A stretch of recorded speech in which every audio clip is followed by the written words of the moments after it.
Thank you. Good morning, everybody. I'm Councillor Eric Kerry, Chairman of the Nottinghamshire Pension Fund Committee, and I'd like to welcome you all to our annual general meeting of the fund. This meeting is being broadcast live on YouTube, so the viewers can hear the presentation and questions in today's meeting.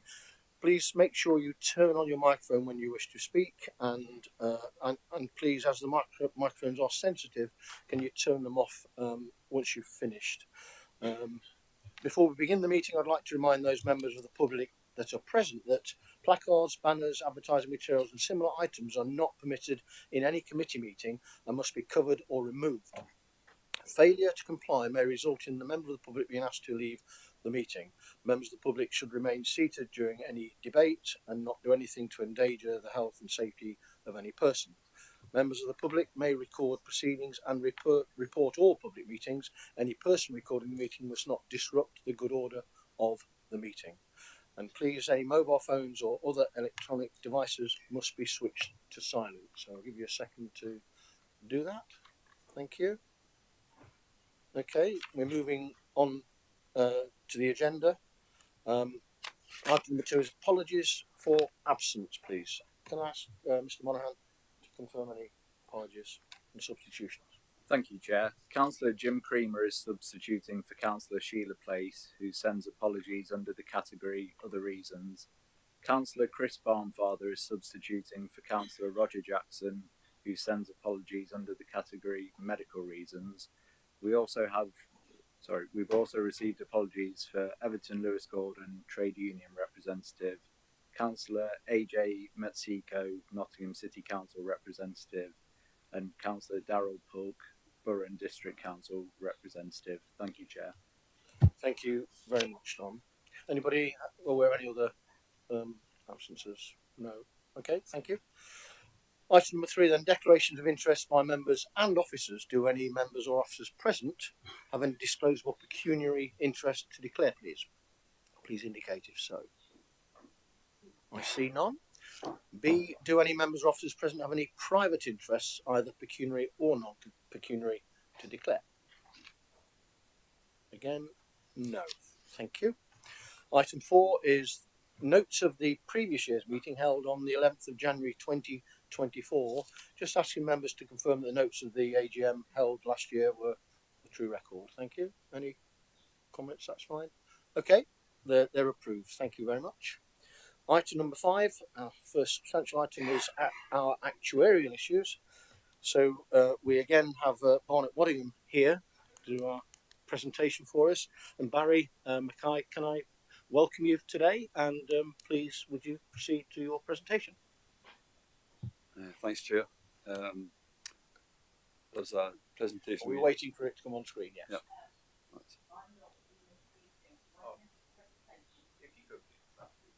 I'll just kick off anyway. Yes, please. Yeah. Good morning, everyone. I'm Barry Mackay. I'm the fund actuary from Barnett Waddingham.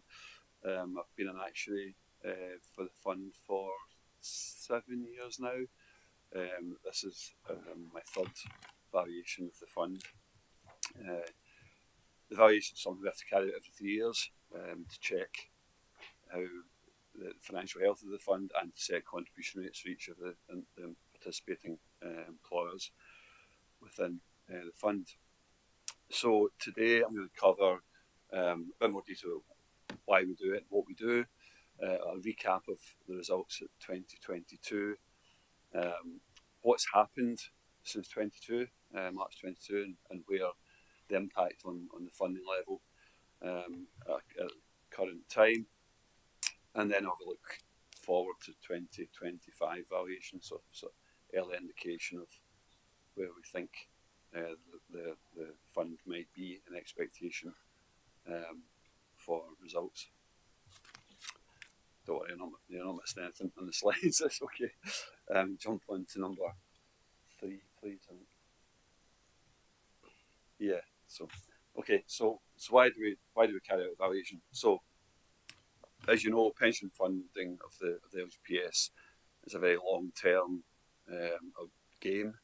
The fund is open, so you're still admitting new members. That we expect the fund to be around for a very long time, and so we have to keep a track on how well it's funded, and by that I mean how much, what the level of assets relative to how much money we think the fund needs to pay all the benefits that have accrued up to the valuation date. And so we measure the assets and the liabilities, what we call liabilities. The liabilities are the promised benefits, or the value of the promised benefits that are going to be paid out in the future to all the members. And then we also set the contribution rates, as I said, for each employer in the fund, so they have their own separate pot of assets, and they have their own separate obligations, their own members and benefits to be paid. And we set those contribution rates for 3 years after each valuation. Those rates will become effective from 1st of April 2026. The valuation kicks off on 31st March 25. And because it's such a long-term sort of game, it actually has to make lots of assumptions about inflation, investment return, and salary growth, and demographic assumptions like how long will people live and when will they retire, and so on. So there's lots of modelling carried out and lots of educated guesses, shall we say, to set those assumptions to value the liabilities. And the valuation gives us a chance to tweak those assumptions every 3 years, because obviously things change and markets change and things move on. And the last point in that slide is just that the Government Action Department also carry out a valuation of every English and Welsh LGPS fund on the same set of assumptions, just to sort of line them up in a league table. And we obviously have to have regard to that when we are setting our assumptions. So just jump on to the next slide, thanks. What do we actually do? Well, although the valuation date is 31st March 25, we've already been doing a lot of the preparatory work.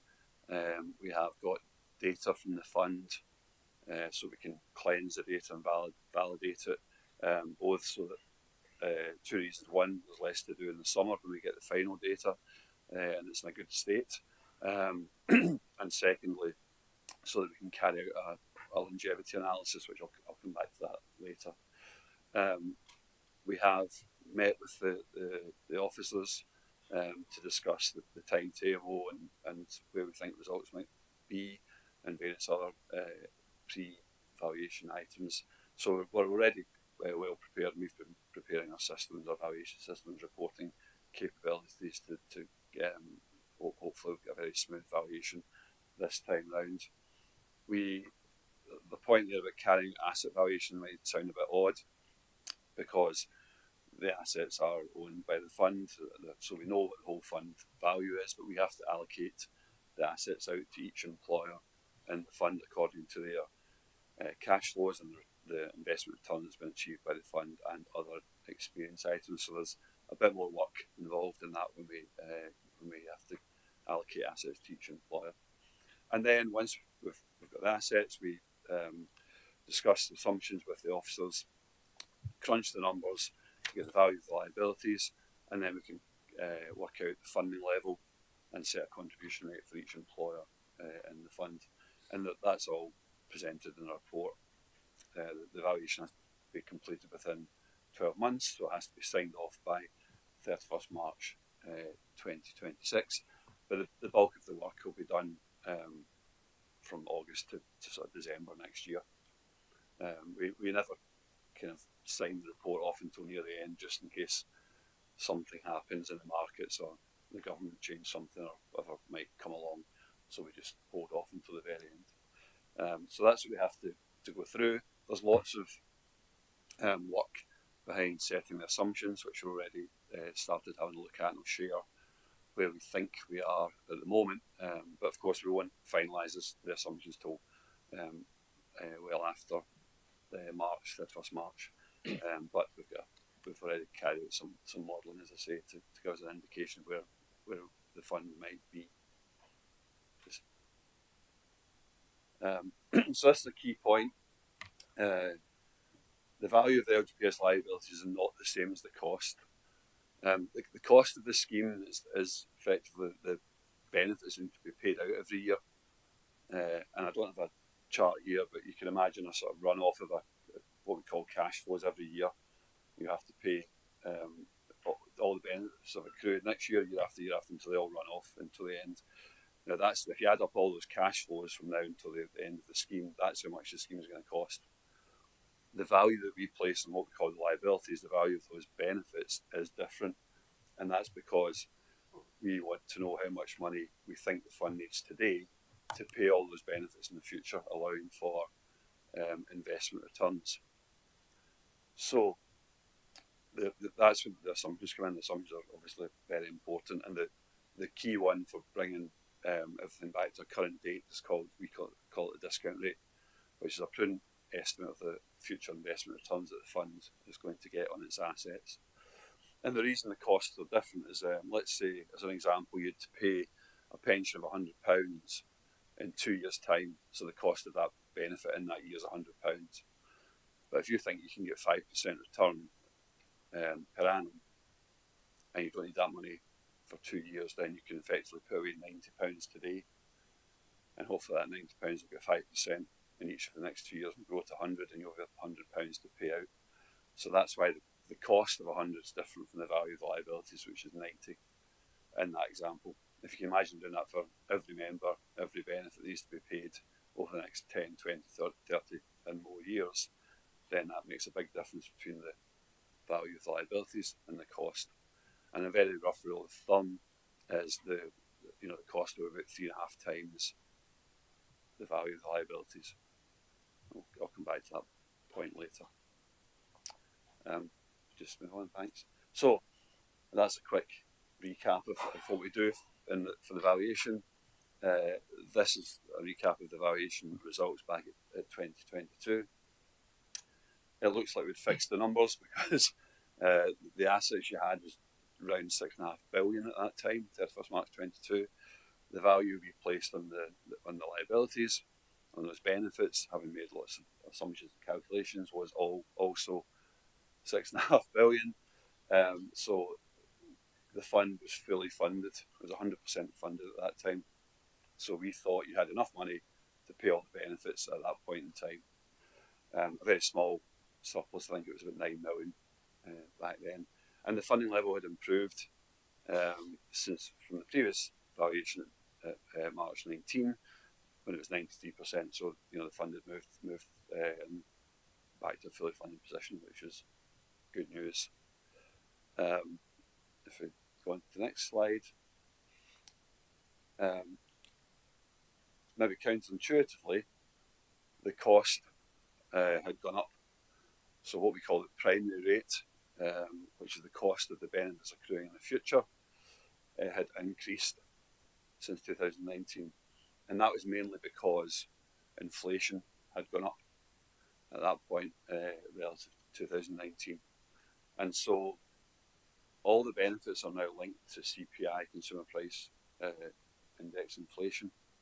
And because that had increased, we expected the cost of benefits to increase in the future, because all those benefits would go up by more in the future than we had previously thought in 2019. So you can see the cost had gone up there by about 1%, from just under 18 to 19%. But there was a little bit of because you're better funded, then the secondary contributions had come down a little bit. So we'd managed to keep contribution stable at 2022. So what's actually happened in the last 2 years and 9 months? I've put the word actually in bold and capitals because there's lots of noise in the LGPS, around the LGPS at the moment, about funding levels going up materially because of interest rates and mainly actually gilt yields going up. Our valuation model doesn't subscribe to that theory that assets, you're heavily invested in growth assets like equities and property infrastructure and so on. And so we don't believe there's a link between, just because gilt yields have gone up, then everything else should return more in the future. But anyway, you may have seen or heard or seen reported that funding levels have increased quite a bit since 2022. So just to park that for a moment, because the only reason that's happened is because actuaries are assuming future the picture in the future is going to be much rosier than it's been in the past. I'm not sure I can go on board with that, given the state of the world at the moment. But anyway, come back to that point. But focusing on what's actually happened, investment returns have been broadly in line with interest. So we assumed 4.8% last time, and the fund has broadly returned that, and the LGPS funds have in general. Some have done a little bit better, some have done a little bit worse, but they're in that kind of ballpark, and that's just because of markets and the asset allocation and so on. So the assets are where we thought they'd roughly be. Inflation, as we know, has been very high in 23 and 24. All the members got an increase of 10%. Pensions got an increase of 10% at April 23 and 6.7 at April 24, which is significantly more than we assumed for the long-term expectations of inflation. So that pushes all the liabilities up because all the benefits have gone up. So if I was a member, a pensioner with a pension of £1,000, that has increased to almost 1,200 in the last 2 years. So 20% increase almost. So that's significant, and that's never going to be. That's locked in now, unlike the assets which can go up and down. So that's brought the funding. That all else, ignoring everything else, that brought the funding level down by almost 20%.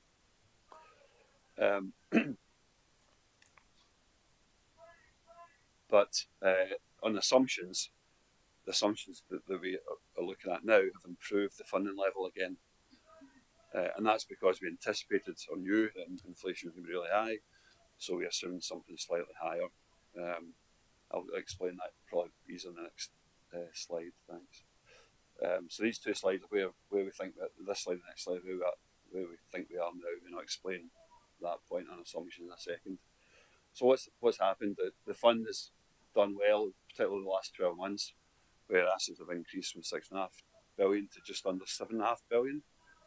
So the fund is growing materially. But the liabilities have increased as well, and that's because of inflation and interest and more accrual. The current employees, active members, have accrued more benefit. So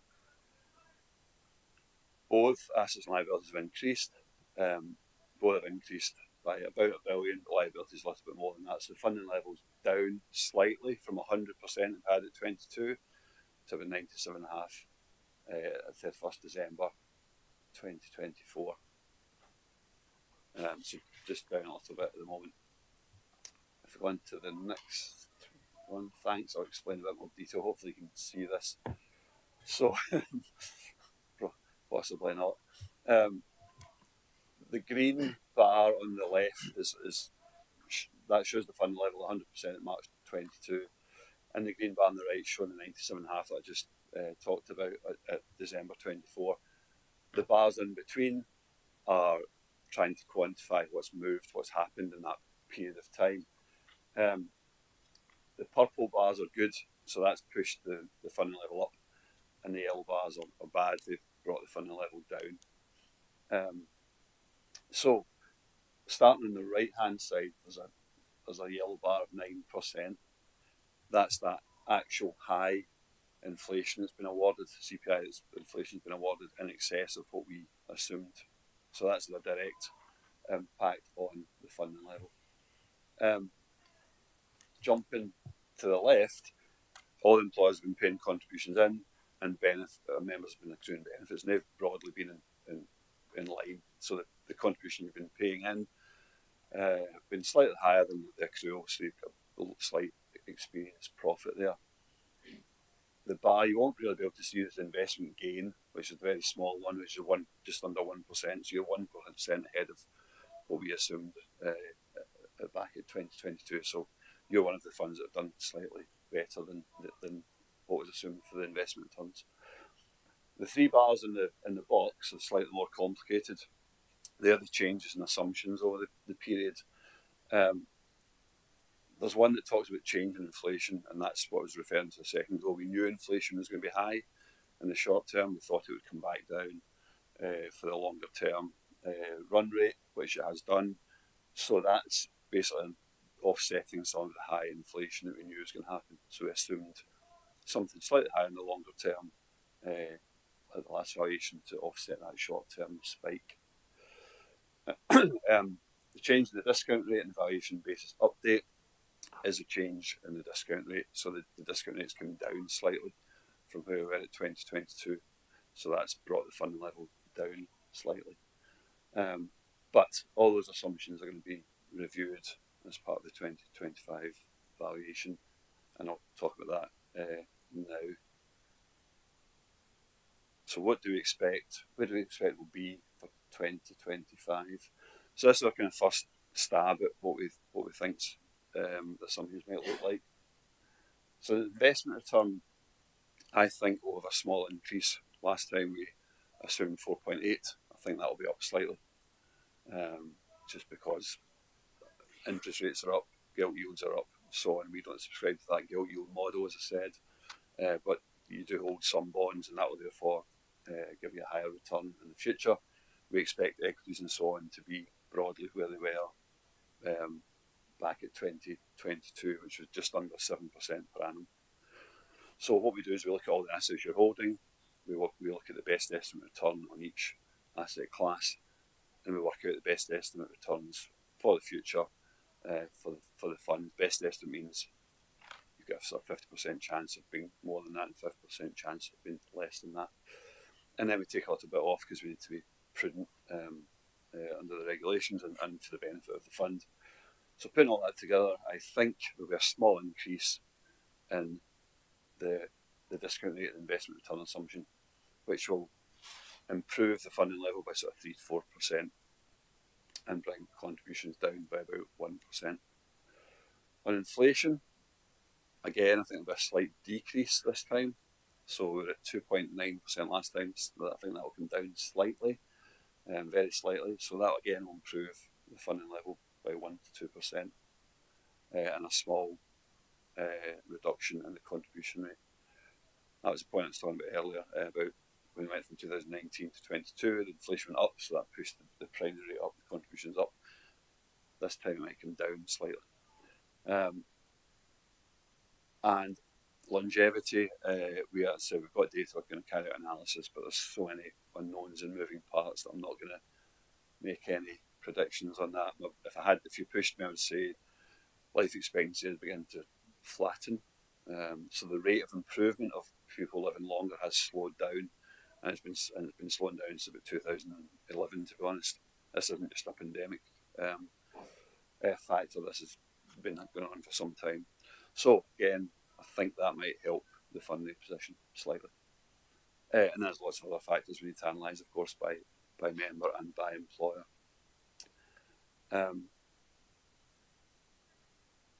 Having said all that, this is the first guess. We're still working through it all. And so if I come back here in 6 months and change my mind, then I reserve the right to do that. So, but that's my best guess at the moment, I think. So all those things together, ignoring the experience of the fund because we haven't got the data yet at 31st March, obviously, all those things would probably improve the funding level slightly. So I think we'll be back up to 100% or thereabouts. And I think we'll be able to keep contributions stable. I'm hoping for a small reduction, but we need to talk about that later this year. I'm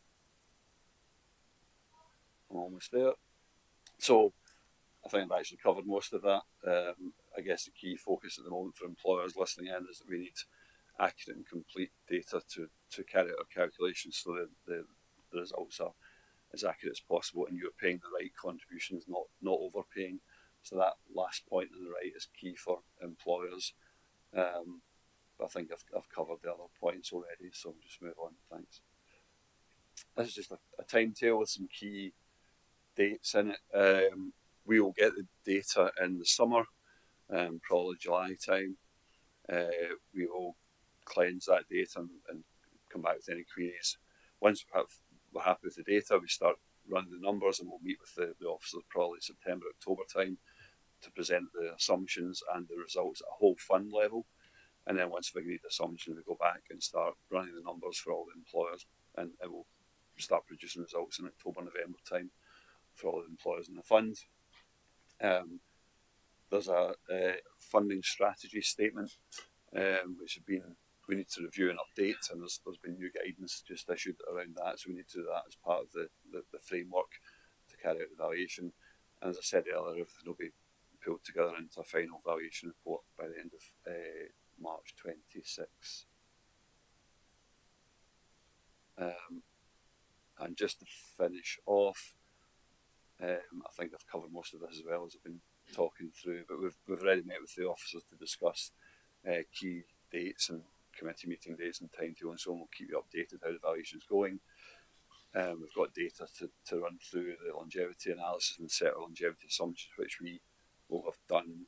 We're doing now, but we actually can't finalise that till the end of May because the Continuous Mortality Investigation Bureau, which is a bit of a mouthful, are still doing their analysis for the 2024 tables, which we will not get until April. So we'll finalise that in May, and then we'll review the data and so on, as I said. So I think that's about all I was going to say, but happy to take any questions. Thanks. Thank you very much, Barry. That's really, really interesting and informative, and just shows how complex this whole business that we're in is. And actually, it's quite interesting timing because after this meeting today, we've got a working group to discuss our asset allocations ongoing. So that really does inform the stuff we're going to be talking about this afternoon. Disappointingly, the funding level has come down because of all those external factors. But I think the key message or the key question would be you're anticipating that our funding levels will recover in the reasonable short term. And so in terms of the council, our employees, the cost to them in the whole, not necessarily on individual employers, looks to be fairly stable. So we're not going to be asking for lots of money to support the fund. I think that is really a key question that could you answer, please? Yeah, so that's exactly right. I expect fund level to come back up to roughly where it was in 2022, and I expect contributions to remain stable. Obviously, that will vary by employer. Every employer's slightly different experience over the last 3 years. By the time we get to valuation, we need to take that into account. But typically, in general, I think they'll be broadly where they were at 2022. So carry on paying much the same as they are just now. Thank you very much. Unless government does something else in terms of other variables that we're in at the moment. I'll open up to questions from members, please. Any further questions? No? Oh, yes, Yeah. Councillor. You actually said funding levels would reduce by 1% rather than stable, did you not? The fund levels reduced by 2.5%. Contribution rather. The contributions. A reduction of about 1%. That's so. I'm being 1% quite a lot. I'm being cautious, but yeah, Well, you always are. that's my job. That's what actuaries are. I've never seen an optimistic actuary. Go on. I'll be optimistic. If the assumptions we think we're going to use, we end up using, then yeah, and a typical employer that's behaved themselves, then yes, the contributions could come down slightly. Right, but you're saying about 1%. Yeah. When do you think it'll kick in? When's it kick in? Yeah, when will the reduction kick in? So 1st of April 26, because we have to do the whole valuation first. It's just that's when the rates become effective and the rates adjustments certificate. It's in the regulation. And that won't apply homogeneously to everybody. It will depend on a particular fund, obviously. Well, you've just said that.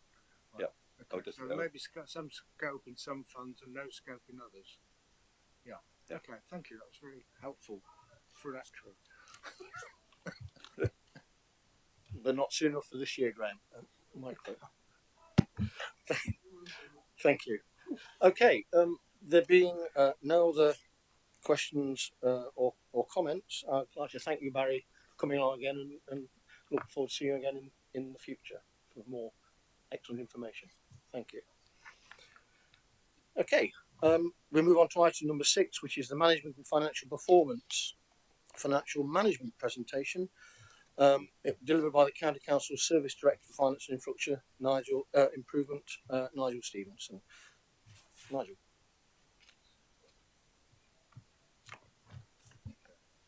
Hopefully the slides will come up. I'm sure this is the exciting part everybody's waiting for. Well, the accountants amongst us, maybe.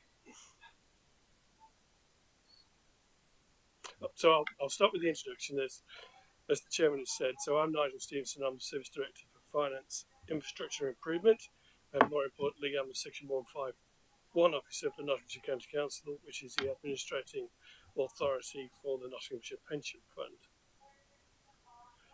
So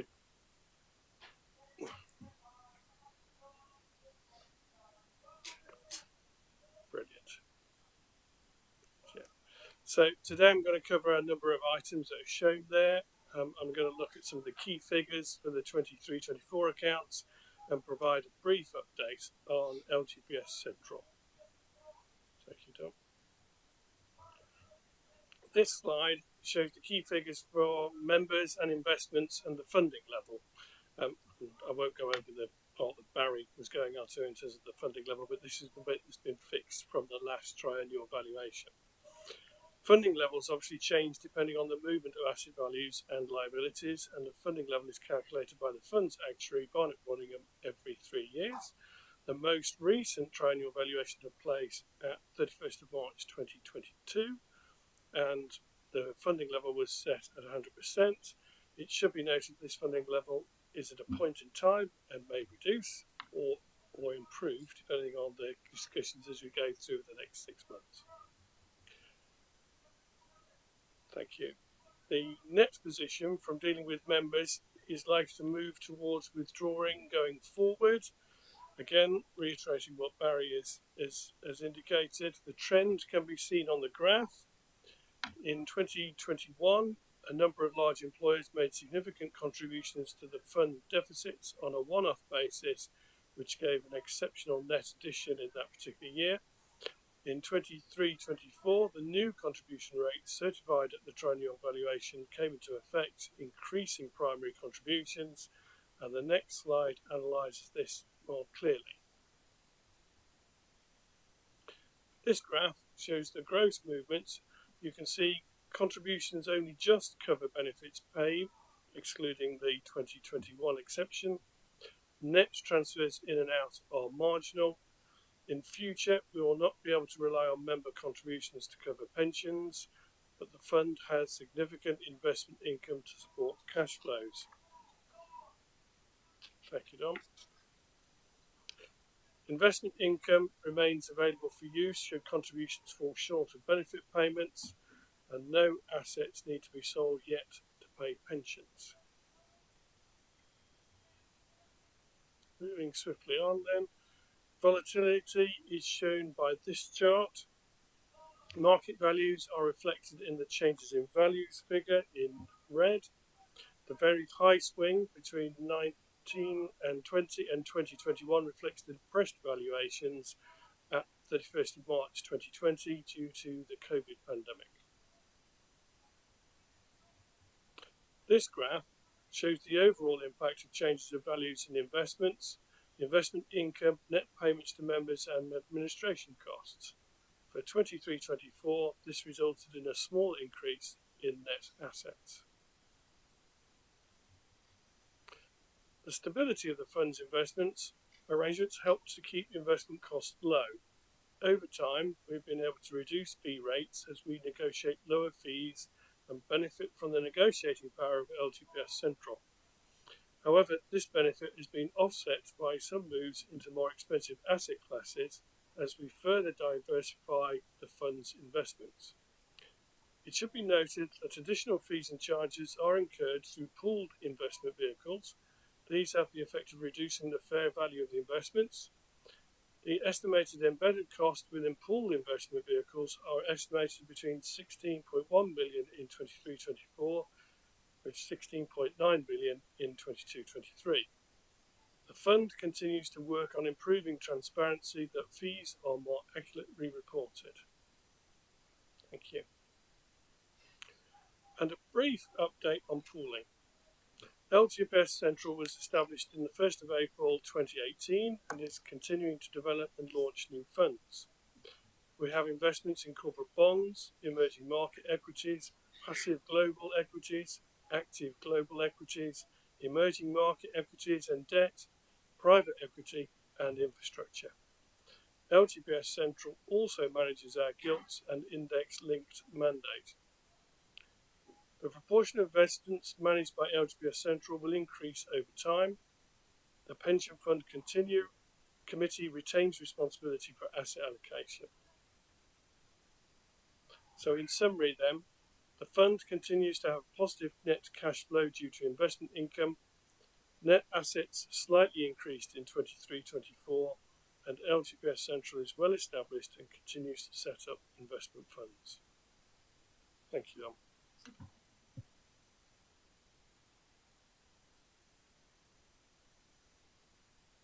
Any questions for Nigel about his presentation, please? Yes, Councillor Butler first. Thank you, Mr. Chairman. Yeah, thank you. Well, I think those slides show just how important it is that we get this right, and the responsibility that we've all got on behalf of current and future members of the scheme. But obviously, our big interest is and responsibility is what's happening here. But how would you say we're sort of comparing to other similar sort of schemes around the country? Because it's just interesting to know, really. Thank you. Thank you. Councillor Butler. William?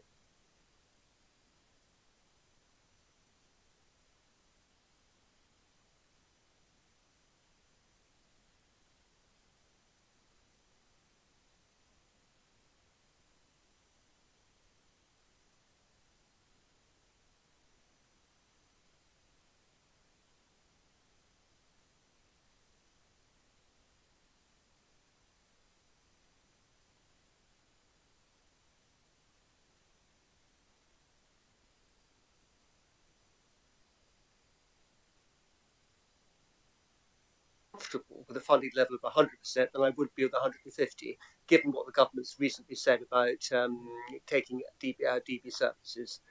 So I think the point on the funding level is it is only a snapshot. It is very dependent on future assumptions. Interesting, but don't take it as a kind of metric of how well we're doing or not. But broadly, in answer to your question, we're kind of in the middle of the pack. Thank you. It's actually reassuring. Thank you. Councillor Bonfather. Yeah, thank you, Chair. Nigel, you threw me at the start of your presentation when you used the words exciting and accountant in the same sentence.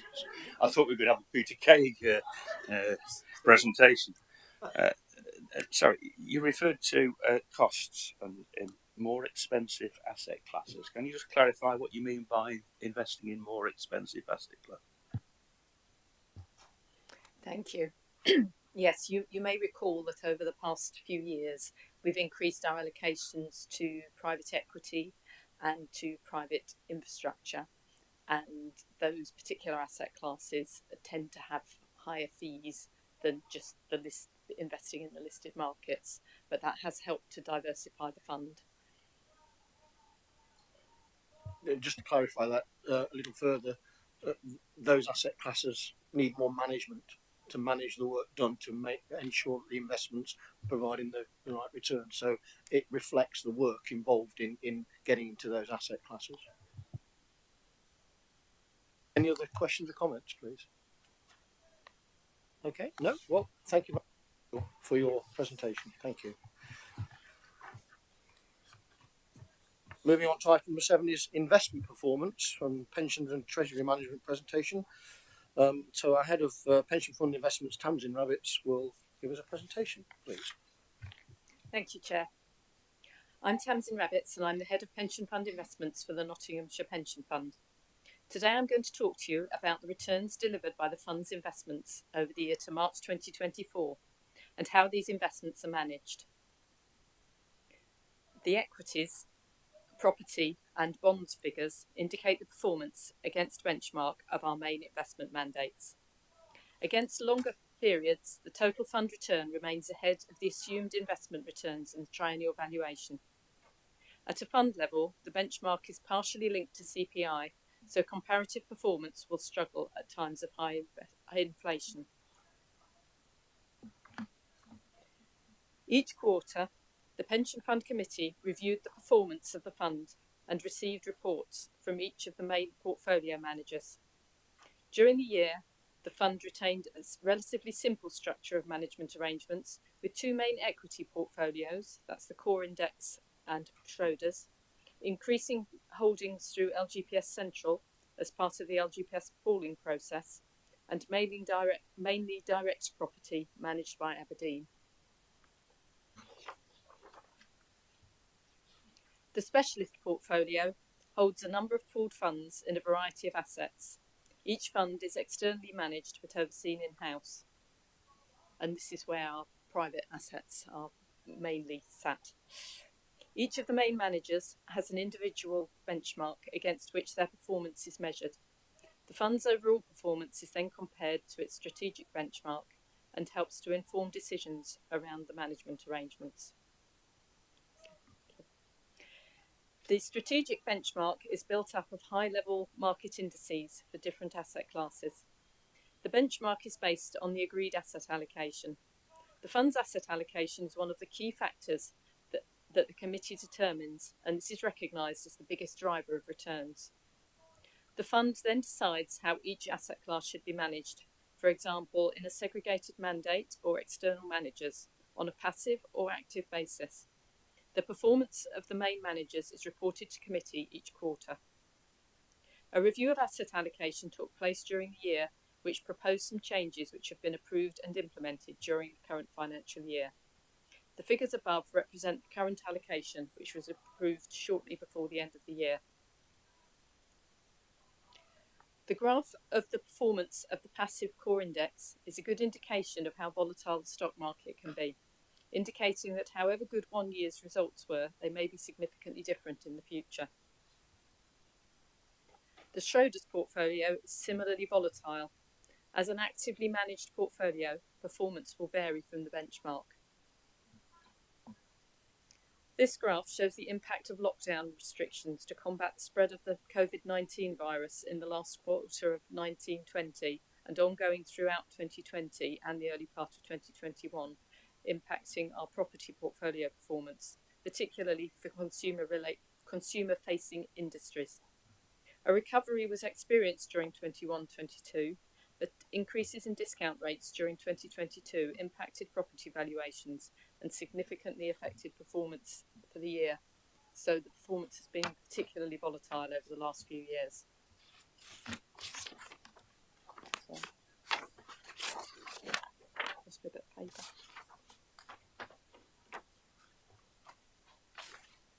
Sorry. The LGPS portfolio has only been in existence for 3 years. This graph will become more interesting and more indicative of real returns over time, as most holdings, including some private asset investments, have not been held for long enough for returns to be meaningful. Where future investments are made through the LGPS Central Asset Pool, decisions over manager selection will be made by the pool operator.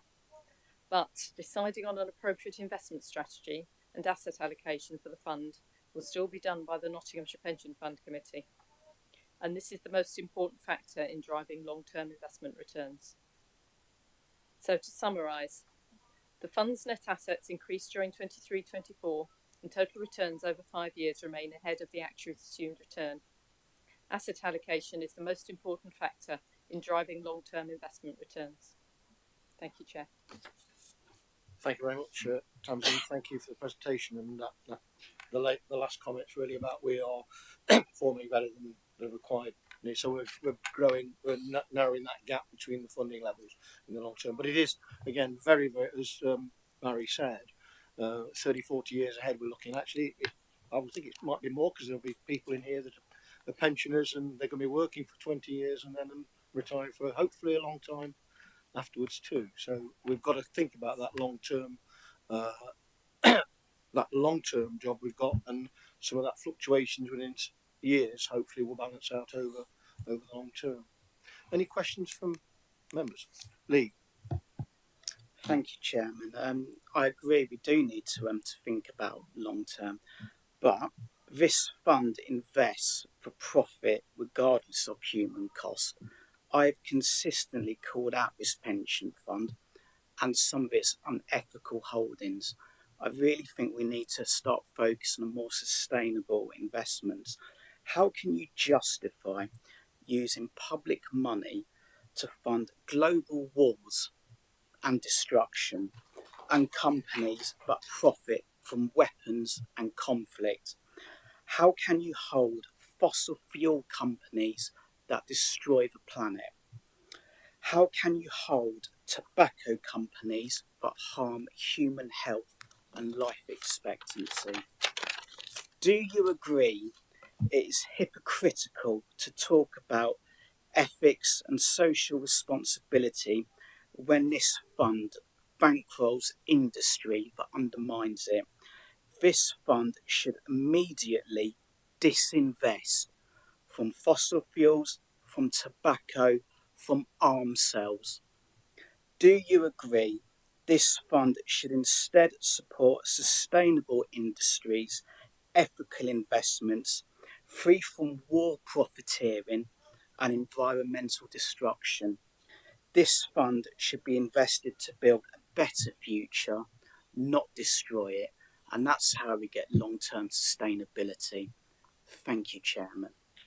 Okay, before Tamsin responds, I'd just like to say you have been part of many discussions in the past, and you've put those views at many times, and I concur with your right to do that.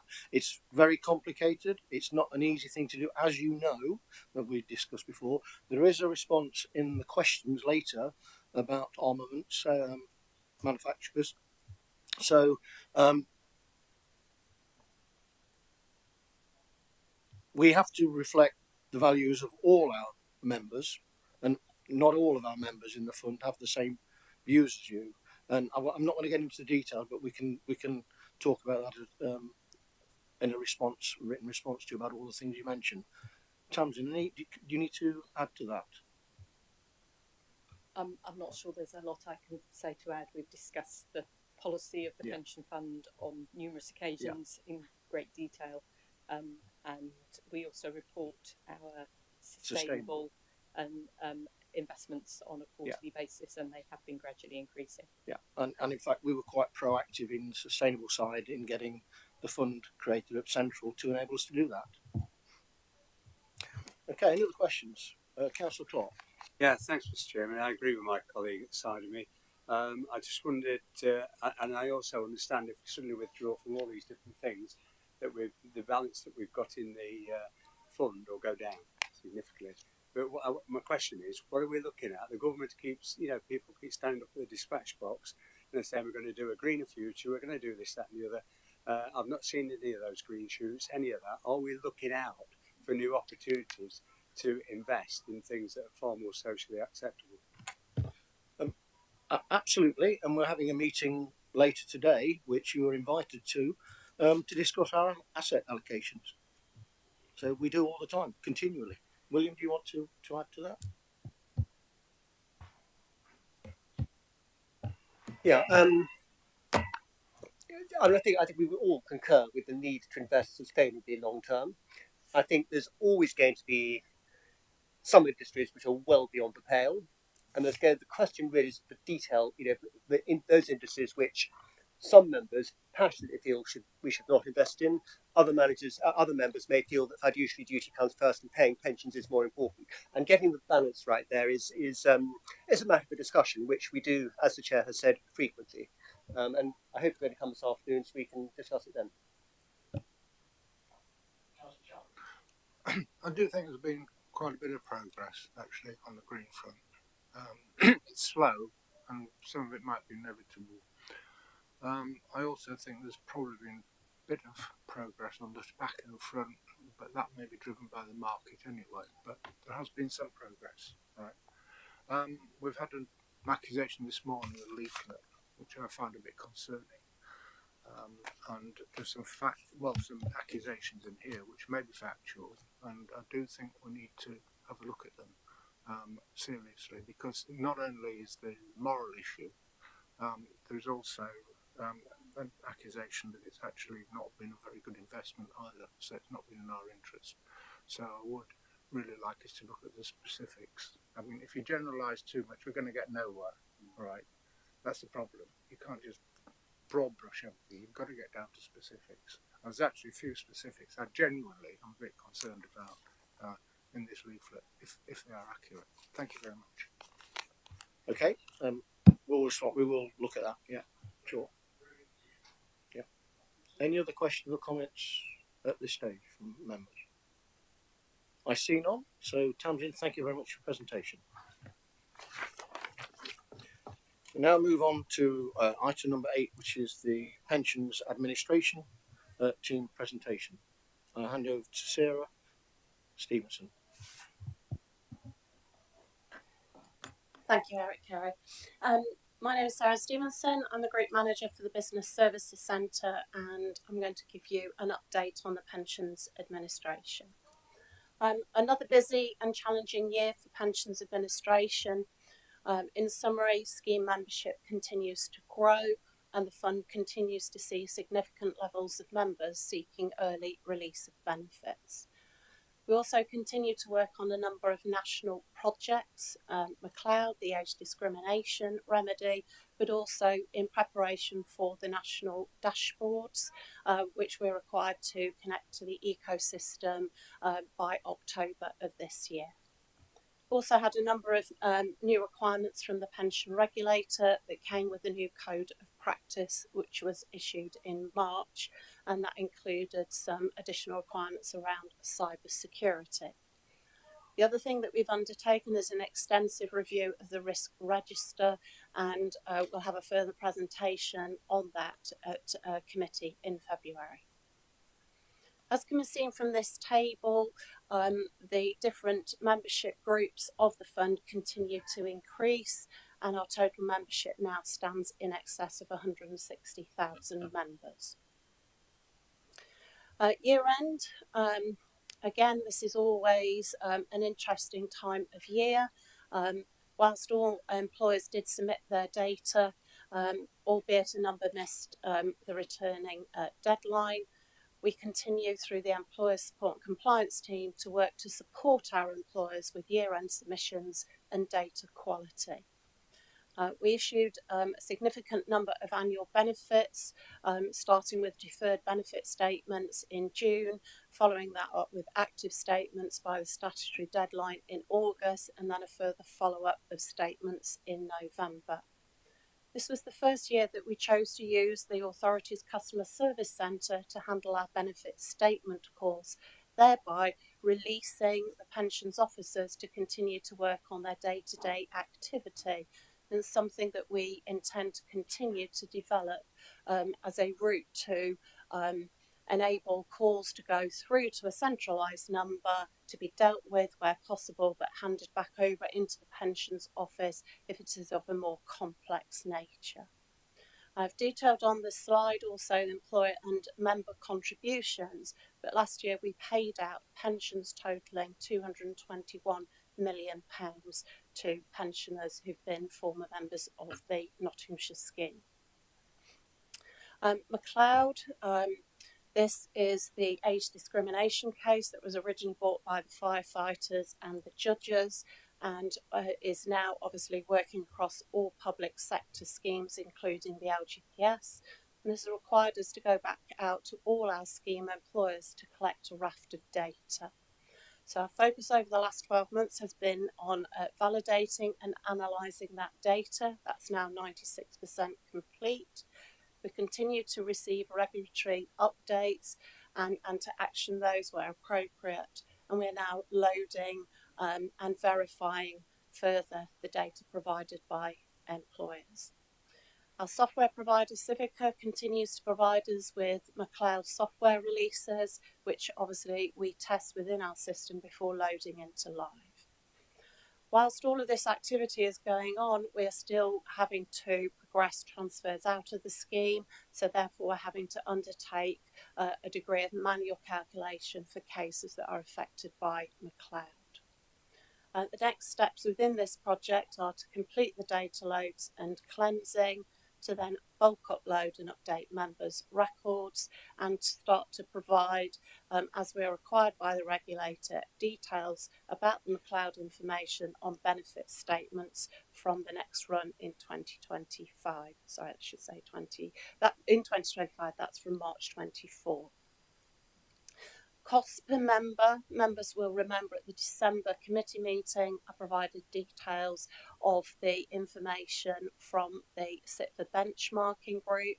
There are only 14 funds that do contribute to the SITFA return, so we all have different sized teams, use different softwares, but this just gives us an indication that the Nottinghamshire Fund, the cost per member in 22-23 was £16.65. In the last few days, we've just received our return for the 23-24 year. That's increased slightly to £17.19.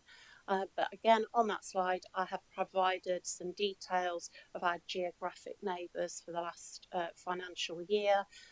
Again, it is very difficult to do a direct comparison, but it does give us an indication of where we sit with our neighbouring authorities.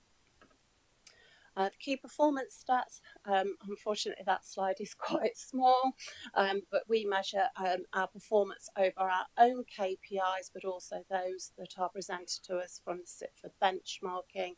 Our own KPIs tend to be much shorter, but again, varying degrees of performance there. Our main priority is to put pensions into payment.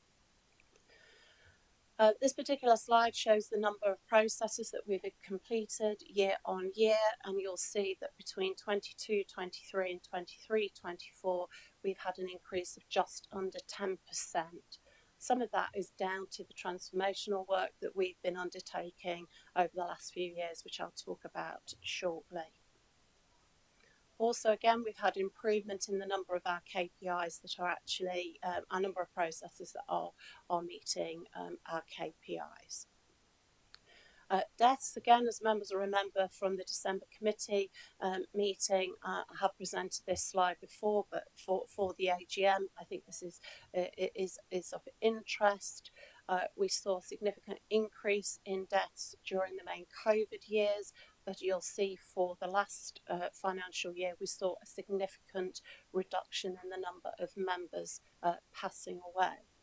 I suppose the thing of interest here is what we're actually seeing is an increase in younger members of the scheme passing away, and we're seeing that increase in the age category of 30 to 55, unfortunately. Also, payments of death grants are becoming increasingly complex due to members' increasingly complex family situations, blended families, cohabiting partners, etc. And that's actually taking the fund a significant amount of time to ensure that we're considering all beneficiaries who may have a claim on the death grant. The administration of the administration strategy of the pension fund. Compliance is the responsibility of both the administering authority and scheme employers. Work on reviewing the pensions administration strategy is underway, and we are going to look to incorporate both our own performance but also that of scheme employers. Both parties have a set of roles and responsibilities. We've heard from Barry earlier around the quality of data and the impact that this can have on obviously the performance of the fund. We need to get data right first time, and we require scheme employers to provide data to us accurately and in a timely manner. We also require scheme employers and ourselves to adhere to the LGPS regulations, and also we are required to report any breaches, and certainly this is something that we're going to look to further refine over this coming year. Where we identify scheme employers who are not fulfilling their roles and responsibilities, who are putting additional administration costs onto the fund due to lack of data quality, we will look to work with those employers to set up improvement plans. We continue on our journey of transformation, digital development and new ways of working. Data, data, data. We can only function if we have the correct data. Data is key to us. 3 real parties: members themselves. Members move away, do not inform the fund of their change of address. We send out benefit statements. We have those returned. We lose contact with members.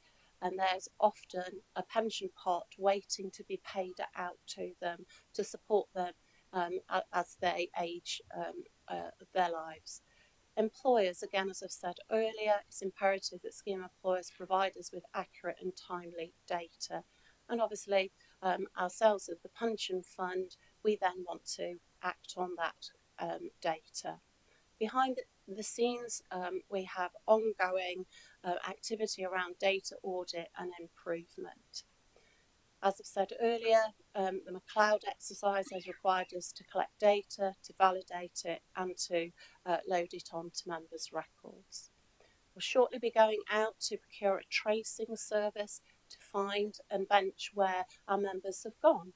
Lots of members move, as I've said, and don't advise us of changes of address. There'll be the National Dashboard Programme coming online from October 2025, which again, where members will be able to, or anyone who has a pension pot, go to a central repository to see what pensions they have. Again, that will only benefit members if we've got accurate data and we're able to participate fully. I've put up there the data scores for the fund, for both common data, which is name, address, etc., scheme specific, which is about service history, pay, etc. Whilst those have been static over the last 2 years, you'll see that they have improved significantly, whilst we did have a dip in scheme specific data in 2021. Obviously, we continue to work on our data.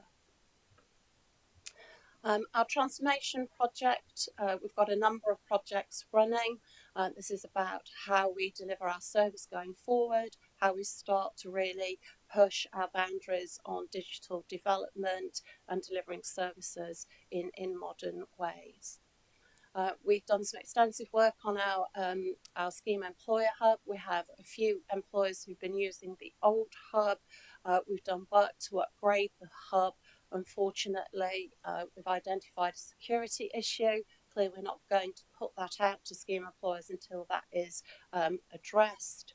That unfortunately has had quite a holding period, but we are hoping that that project will restart in February in a couple of weeks' time.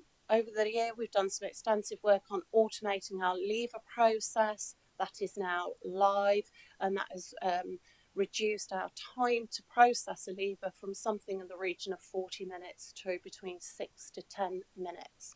So clearly you can see there that there's an opportunity to progress a significant volume in a much shorter space of time. We're making some further refinements to that process, and that's currently in testing. We've also looked to automate our aggregation process. This is where members can combine a number of different pensions together.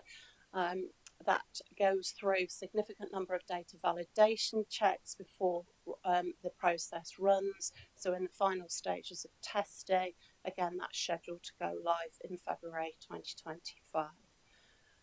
Both of those particular automation projects have been of use or of interest to other LGPS funds who've approached us to understand what we're delivering within this space. We too are interested in what other funds are doing and have been in contact with the LPPA fund, and we're working with them to develop the automated retirement quotes. So we've currently got the deferred retirement quote under development, and we're starting to scope out active retirement quotes where members have only post-2014 service. Previously, I've talked about annual returns. Our plan was to move to monthly returns. However, that project also is on hold due to the fact that Civica are doing full-scale redevelopment of that particular module, and we assessed whether we should continue under the old module or we should wait for the benefits of the new model, and I think that's the best way forward for us.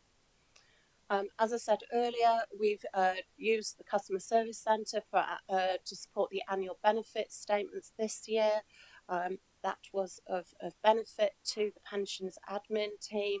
So we're now working on developing a further phase, which will see all the telephone calls, unless they're direct dials, move up to the Customer Service Centre, where they will then work on the calls that they're able to resolve at the first point of contact, but then pass back into the pension fund, into the admin team, any more complex issues. We're expecting that go live between February and March. We're going to also use that opportunity to verify directly to members details such as their home address, an email and a mobile. That's in preparation for the ultimate deployment of a members portal. Another significant project is our move for our UPM system, moving that out of the council's data centre from an on-premise environment to a hosted environment with Civica. That project is underway, and that particular move is scheduled to take place in June of this year. The year ahead looks busy. Every year is busy with business as usual, with our national projects. So McLeod, pensions dashboards, we don't know what else may be on the agenda from central government. Data improvement is ongoing. Automation, we're looking at AI, we're looking at chatbots. How do we drive our administration so that we release capacity within our experienced pensions officers to work on the complex cases which require human touch? We want to drive self-service and provide both scheme employers and members with portal access. Customer Service Centre, utilising that service just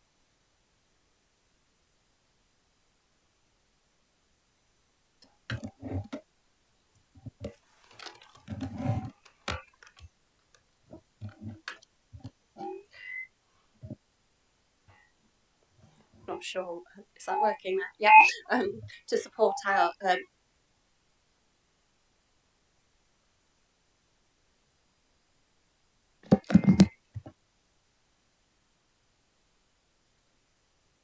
is that okay? Yeah. Curing a tracing service, but also, as Barry said earlier, contributing to the 2025 valuation. Thank you.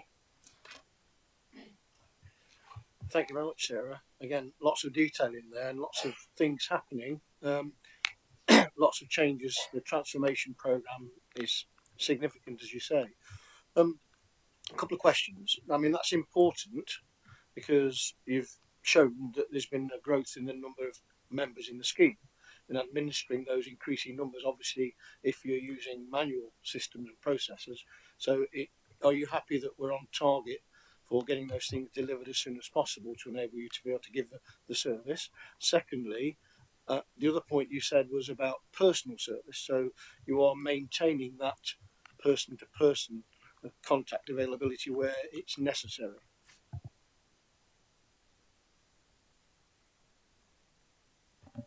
I'm going to answer the second one first. From a personal service perspective, pensions are complex. It has a lot of jargon. It has regulation wrapped around it. There's an expectation that people understand that, and clearly those of us that work within the field know that it isn't straightforward. We regularly have visits from members to County Hall. Clearly, if we're able to, we will come down and we'll meet with them.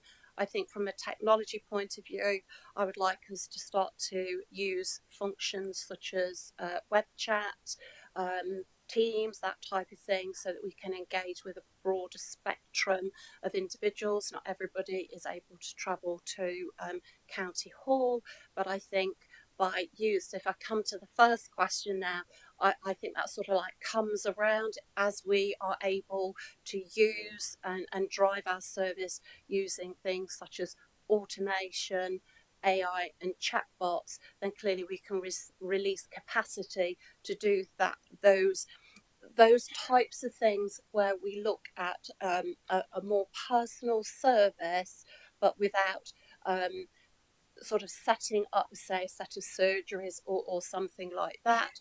But I think also that's where our scheme employers have a role to play, that they are properly publicising the benefits of the scheme, and that their own staffing levels, from a pensions perspective, they have people that are able to talk and support their own members through their employment of the scheme.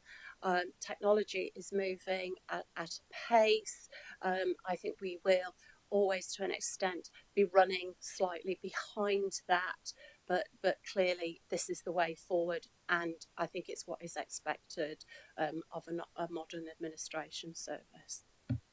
Thank you. Any other members have any other comments, questions? Councillor Butler. Yeah, thank you, Mr. Chairman. I read, obviously, we're talking about pensions administration here, so I've got a little question here, which may be a bit unfair, and it might be something that comes back on another day. But one of your slides referred to the admin required in people transferring out of the scheme. And I must admit, I was a little bit surprised that people are transferring out the scheme, but because it's a good scheme. But there we are. It's a free world, and people do what they want. But and this is the unfair bit of the question, which you may not know the answer to. But is there any sort of pattern, or is it increasing? And do we analyse, give reasons, typical reasons as to why? And again, I appreciate this is not necessarily an admin thing, but maybe something we could come back to analyse in the future. I can give a response to both of those. So transfers, we have both transfers out and in to the scheme. So, for example, if I was to go and work for Derbyshire, I could transfer my pension benefits out of Nottinghamshire and move it into Derbyshire. That would be a club transfer, so it would buy or it would transfer across on a like-for-like basis. You have people who come into employment of a scheme employed within the fund, and they may have pension benefits held with private sector schemes. They can transfer those in. You get a cash transfer equivalent value. So what does that previous private scheme buy within the LGPS, and people can transfer that in. So there are both, I suppose you would say, positives and negatives. People do transfer out. They may well have taken up the services of an IFA, who may offer them or make them aware of other pension products, and they could then choose to transfer out of the Nottinghamshire into those schemes. Clearly, some of those schemes are of higher risk. The regulator has looked to strengthen the due diligence checks that funds are required to undertake prior to signing off a transfer. So there's quite a detailed questionnaire. Anybody whose the value of their pension is greater than 30,000 has to take IFA, independent financial advice. We require like a certificate to confirm that. There is held by the FCA a register of schemes with different colour codes, red schemes, amber schemes, etc. But the fund does hold ultimately a right to not sign off a transfer if it feels that the scheme that the member is wishing to transfer out to is carrying significant risk. Clearly, scammers are becoming increasingly shall I say, devious in their schemes. So, in with the annual benefits statements, we provide each member with a scams leaflet. That's also included with any of those transfer out quotations, and also when we provide a transfer quote out to a member to a non-club type scheme, then we do provide them with details of what their benefits would be payable within our scheme, so that we can give them an indication. But some people ultimately, whilst they meet their criteria, just go ahead and pursue that transfer out. If I may also indicate, having been involved with the pension fund for a number of years, that some of this can come by legislation or reorganisation, because some years ago probation services, which were all individual in LGPSs, were then amalgamated into the Greater Manchester Pension Fund, so that was considered as a large transfer out of Nottinghamshire LGPS. Any other questions, comments? Councillor Purduharan. Thank you, Mr. Chairman. It was so much easier, I think, when I was leading a team in the mid-90s, giving additional voluntary contribution presentations to members of the Nottinghamshire Pension Fund, and we were promised that the day would come when we would have more leisure time and we didn't have more paper and all the rest of it. And it seems to me, it just seems to be getting more and more complicated, and I'm absolutely fascinated with the report that Stevenson has given, because whilst we as a committee are very fortunate to have the advice of William Bourne for the investment issues that this committee grapples with as the world changes, and experts such as Mr. Mackay, who keep us on the path of funding. I'd like this meeting to record our thanks to the backroom staff who actually deal with the front line, and that, given all the complications that they face, I perhaps don't think it's always appreciated. We give our comments to William and the experts from our investment companies at our workshops, and they know how much we appreciate their opinion and advice. But given all the challenges that we now have on an admin basis, I think it's right that this meeting gives our thanks to them. And I just want to also say, Mr. Chairman, which I've suddenly forgot, but is that I've come across lots of cases from different services that are covered by Nottinghamshire County Council in my lifetime as a councillor. But I've only ever come across one case of an instance where someone was in extreme distress because their partner, who was a member of this pension fund, was a member and suddenly died. And we think about the sort of happy situations where our staff have to pay out someone who's retiring, and hopefully that is a happy occasion.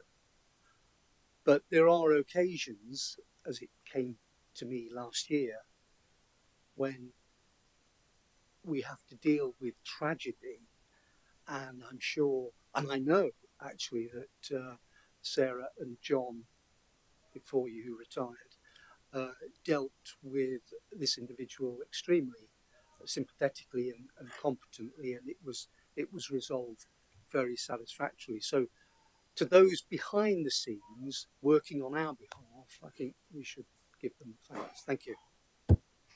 I am smiling because you may have seen my notes where I was at the end of the meeting going to thank all the officers for their very hard work, but thank you for reminding me at this earlier stage. On the response to queries, questions, and needs of some of our members, you often find that members write to the chairman of the pension fund when they have issues or problems. And Sarah will know a number of occasions that I've asked her to pursue, expedite cases, and in every case that I've experienced, it's been really, really good with the speed and the empathy shown. So, do you want to just respond, Sarah? Thank you very much. Yes, I think the focus is often on the investment side, but if you don't have the administration paying out the pensions, then one goes. They do go together. But thank you very much for those comments. I will pass them on to the team. Thank you. Councillor Chapman, you indicated.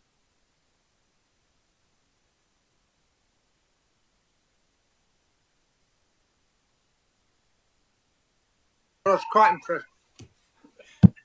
What I was quite impressed with, sorry about this, was your point about the human touch.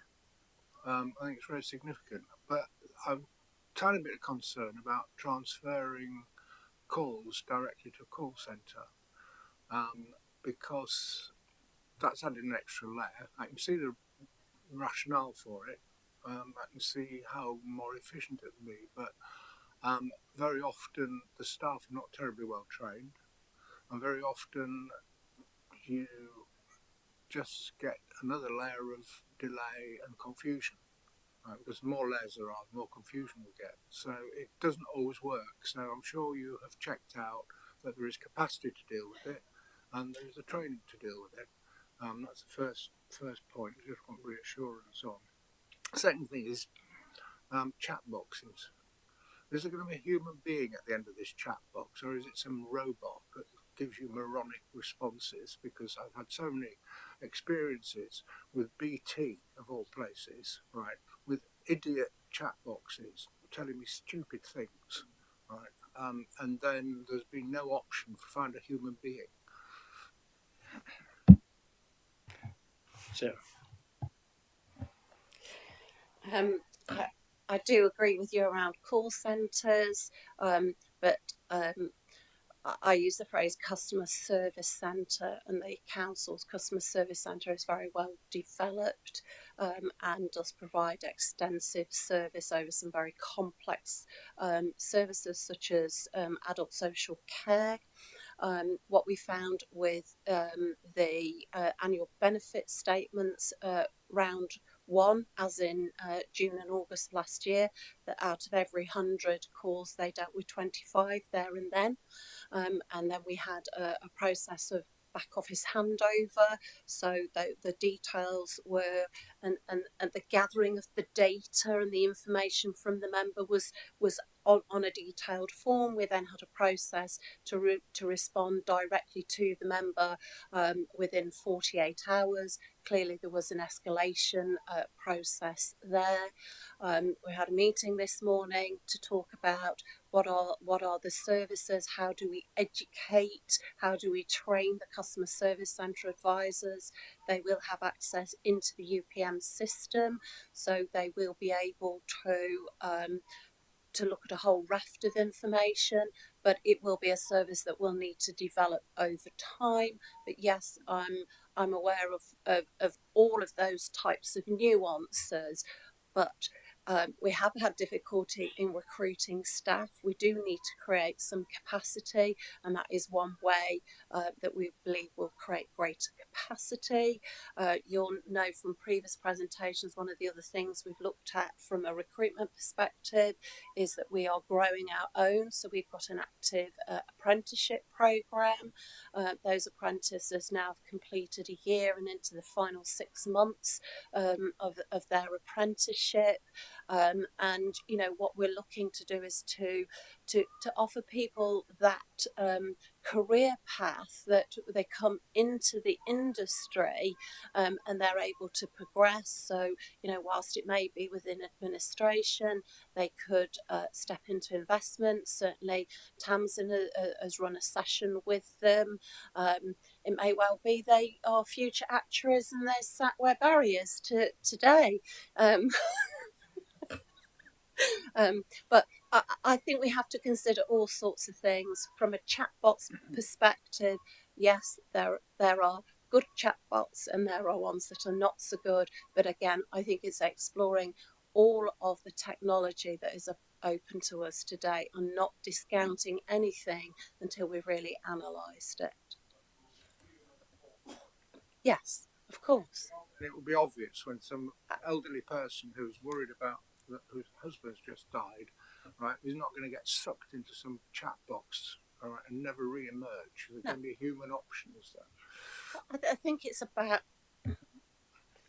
about offering a number of different channels of entry into the service. Some people, want to self-serve. Some do want to speak. Some people want to use things like chatbots, WhatsApp groups, etc. It isn't just for the members that may be older in age range. We've got to service a membership that is made up of people in their 20s, their 30s, etc. And when they become 60, 70, that would be the norm for them. So I think there's a degree of future-proofing the service as well.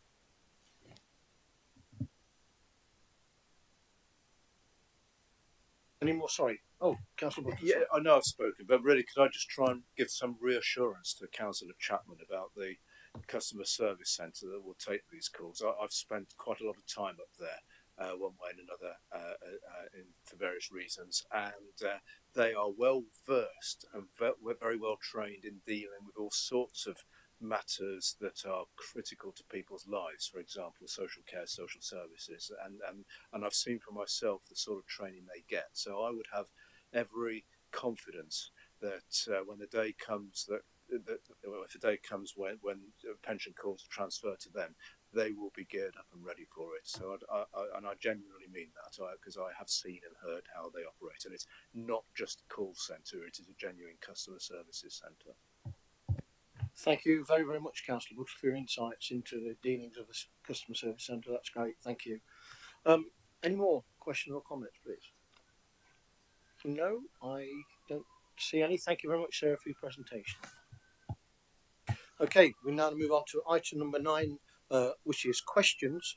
We come to the part of the meeting where responses will be given to the questions that have been submitted in advance to the meeting. Can I ask the County Council's Head of Pension Fund Investments, Tamsin Rabbits, to take us through the questions, and Service Director for Finance, Infrastructure and Improvement, Nigel Stevenson, to provide answers. Thank you. Thank you, Chair. We have received one question. I am missing the valuation numbers because they do not match the values reported by LGPS Central, and because this detail does not affect the essence of the question. The full question will be published online with a footnote. So, noting that the Nottingham City Council unanimously passed a motion on 9th of September 2024 calling for a ceasefire and urging the government to take steps to ensure that arms and military aid built in the UK is not used in acts that amount to war crimes under international law, and cease arms sales to Israel. 2. The Nottinghamshire County Council is the administering authority for the Nottinghamshire Local Government Pension Fund, currently valued at around 7 billion, out of the 61 billion LGPS Central pool. Unfortunately, the LGPS Central Fund does include stock which may be complicit and should be divested. Details below. 3. Israel's credit rating was reduced several times in 2024 by Moody, S&P and Fitch with a negative outlook. In August, Fitch downgraded Israel's credit rating from A+ to A, while Moody downgraded 2 notches from A2 to Baa1 in September 2024. 4. The Nottinghamshire Pension Fund has a strong approach to responsible investment, which emphasises ESG and its role in the selection, stewardship, engagement, and transparency and disclosure of investments. 5. The fund highlights environmental risk, specifically around managing climate risk and reduction of greenhouse gas emissions across the value chain. LGPS Central is committed to net zero strategy, yet studies have indicated the sheer scale of emissions of Israel's military action in Gaza, just from the first 120 days since October the 7th, 2023, were greater than the annual emissions of 26 individual countries and emissions. This does not include the emissions in the 12 months that followed, or what it will take to rebuild Gaza. Question 1. Can the Nottinghamshire Pension Fund Committee scrutinise the following purchases and holding of complicit stocks from responsible investment, ESG and risk management perspectives? Question 2. Can the Nottinghamshire Pension Fund Committee confirm that it will instruct LGPS Central to divest immediately from the following stock due to its non-alignment with the Nottingham City Council's position, that it goes against the fund's responsible investment strategy and violates international law? 1. The purchase of 2 million shares of Israeli bonds maturing in 2034 after the ICJ ruling on the 26th of January ordering Israel to prevent acts of genocide. Rating agencies have downgraded Israel's rating in April, August and September 2024, which poses significant financial risk to the bonds. 2. Holding stock in arms companies, specifically BAE Systems, Boeing, General Dynamics, Leonardo, Lockheed Martin, Rolls-Royce and RTX. 3. Holding stock in companies specifically listed in the database of the United Nations Office of the Human Rights Commissioner as being involved in the illegally occupied Palestinian territory, which includes Expedia Group, Bank Hapoalim, Bank Leumi, Bank Mizrahi Tefahot and Booking Holdings.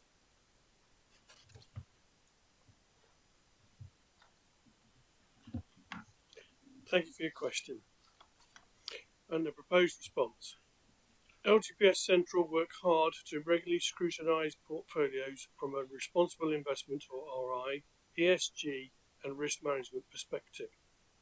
This begins during the manager selection process and continues through regular monitoring processes. All managers are required to integrate all relevant and material ESG considerations into their investment processes and are therefore expected to make ESG risk-informed investment decisions. LGPS Central monitor and manage these risks further by engaging directly with portfolio companies that fall into one of the key stewardship themes, which include climate change, human rights, and sensitive topical areas. From a human rights perspective, LGPS Central expects all investee companies to comply with the Human Nations Guiding Principles on Human Rights. These principles prescribe heightened human rights due diligence processes to identify, address and mitigate human rights and conflict, which includes companies operating in conflict zones. This expectation is communicated in LGPS Central's Responsible Investment and Stewardship Framework and Voting Principles, which is available on their website. This expectation applies to investments in all sectors and across the various asset classes, including listed equity and sovereign debt. As a UK-based investor, we look to the UK government for guidance in relation to its policy and approach to international conflict. As the UK government continues to trade with Israel, we do not currently deem it appropriate to restrict our investment universe, as was done following Russia's invasion of Ukraine. While we appreciate the magnitude of current events in the Middle East, and we understand the impacts of these events on key RI themes such as climate change and human rights, we do not believe that any of these issues would be better addressed through divestment rather than engagement. Nottinghamshire Pension Fund's approach to responsible investing is rooted in the beliefs that active engagement, rather than sale of stock, is the best way to manage ESG risk, fulfil fiduciary duty, and help drive progress towards the systemic protection of long-term value. We and LGPS Central work with organisations such as the Local Authority Pension Fund Forum, or LAP, which actively engage companies on human rights risks that stem from operating in conflict zones such as the occupied Palestine territories. LAP is engaging with 16 companies on the United Nations list. Our stewardship provider, EOS at Federated Hermes, has been engaging with Booking Holdings on the issue and the 18 other companies engaged in activities in the occupied Palestine territories. It should be noted that on the basis of financial analysis conducted by the external managers, LTPS central position in Israel government bonds was closed in September 2024. However, our overarching conviction remains that divestment from companies operating in conflict zones is unlikely to influence outcomes and may have unintended consequences. This belief underpins our communicated commitment to active stewardship and engagement. Peace building relies on international actors remaining invested, ensuring humanitarian assistance laws are upheld, and ensuring that economic opportunities are readily available once a ceasefire is reached. Through active ownership and stewardship, investors can play an important role in encouraging and facilitating these objectives. Thank you very much, Nigel, for the answer. Very comprehensive. That brings us to the end of the meeting. Before closing the meeting, I will, as I said, thank all our officers and members for all their hard work during the year, and for the public watching here and outside for their interest in the work we do. So thank you very much. Close the meeting.